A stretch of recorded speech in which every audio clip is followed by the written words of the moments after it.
Mga ka-BBM, may nag-comment po na isang DDA supporters. Basahin po natin.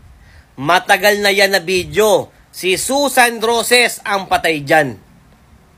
Tignan mo to ha. Tignan mo. Oh, mga DDS, tignan nyo. Si First Lady Lisa Araneta Marcos yan.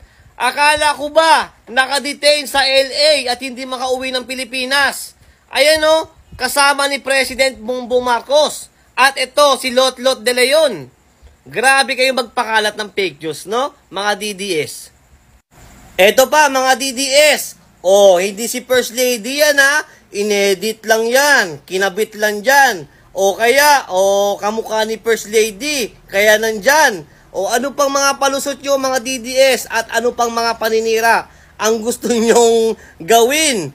Nakakatawa na lang kayo. Wala kayong kahihiyan sa sarili nyo. Kayong mga DDS, wala kayong pagbabago. Puro kayo paninira. Paninira at panghihila ang inaatupag nyo. Ayan, si First Lady Lisa Araneta Marcos. Kasama niya si President Bongbong Marcos na pumunta sa burol ni Nora Honor. No? Basta mga ka-BBM, patuloy natin ipagtanggol at ipaglaban si President Bongbong Marcos at si First Lady Lisa Araneta Marcos. Sa mga nagpapakalat ng fake news dyan, mga DDS, mahiya-hiya naman kayo. Yun lang. Una po sa lahat, thank you po kay Romeo TV Vlog. Siya po yan, kanya pong content ito. Ibinabahagi ko po sa inyo para mas marami pong makaalam at bibigyan po natin ng reaksyon. So, gusto ko pong sabihin, yan na po talaga yung ugali ng mga DDS, no? Yung inabsorb nilang kasinungalingan na pinakalat ng mga vloggers nila, kapag dinibank at pinakita natin yung mga ebidensya na kasinungalingan yon, hahanap po sila ng panibagong kasinungalingan o gagawa sila ng panibagong kasinungalingan para panindigan nila yung nauna ng kasinungalingan na pinanindigan nila at pinalaganap nila. Yan na po ang kanilang sistema ngayon. Yung binahagi po ni Romeo dito, sinasabi ng DDS na nag-comment na iba daw pong burol yon, hindi po kaya superstar Nora Honor, no? Kung saan dumalo po si FL at saka si PBBM. Pinapatunayan lamang po natin na hindi po totoo yung sinasabi ng mga vloggers nila na nakakulong po si FL sa LA or sa Amerika, no? Yung po kasi yung intriga na kinalat nila eh. So talaga namang mapipikon ka na lamang talaga dahil andyan video na yung pinapakita mo eh. Actual na eh. Latest, no? Post ng balita ng Inquirer. Nandyan si Lotlot de Leon. Talagang hahanap sila, mag-iisip sila ng panibagong kasinungalingan para igiit yung kanilang kasinungalingan, yung nauna nilang kasinungalingan. Sabi ko, pambihira talaga itong mga ito.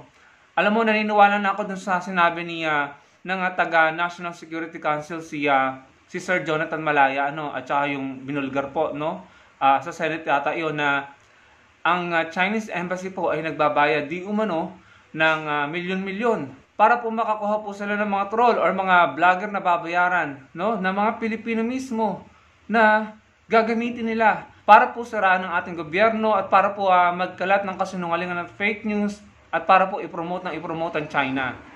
Nakakasama po ng loob, dahil mga Pilipino pa po, kapwa natin Pilipino nagpapagamit at nagpapabayad sa sinasabing Chinese Embassy. Ganyan na ba tayo kakurap? Ganyan na ba tayo kalala, mga kababayan? Na kahit mga politicians natin nagpapagamit sa mga Chinese, kahit mga kapwa natin Pilipino nagpapagamit, nagpapabayad para lamang makapag-espiya at makagawa ng mga large-scale espionage ang mga Chinese na ito dito sa bansa natin.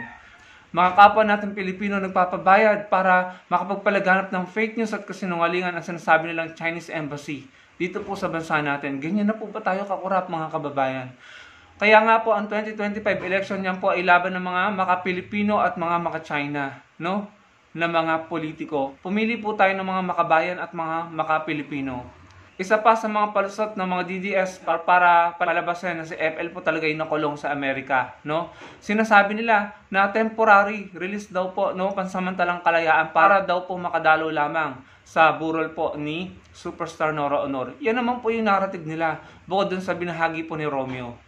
So sabi ko, grabe ang lala, ang tindi, mga kababayan. Talagang nakakapagod, nakakaprostrate at nakakapikon, nakakaumay ang ganyang estilo ng mga DDS na talaga naman pong, ewan ko bakit nila ito ginagawa. Nakakalungkot, nakakasama ng loob, at nakakapagod na po sila. Yung paglaban po natin, napapagod na po tayo, pero hindi po tayo dapat tumigil. Tayo po dapat ay magsama-sama na labanan ang ka-fake newsan at mga kalokohan at kasinungalingan ng mga DDS na yan. Kaya po natin ginagawa ang mga ganitong vlog, no? Kaya salamat kay Romeo TV Vlog dahil gumawa siya ng ganyang content.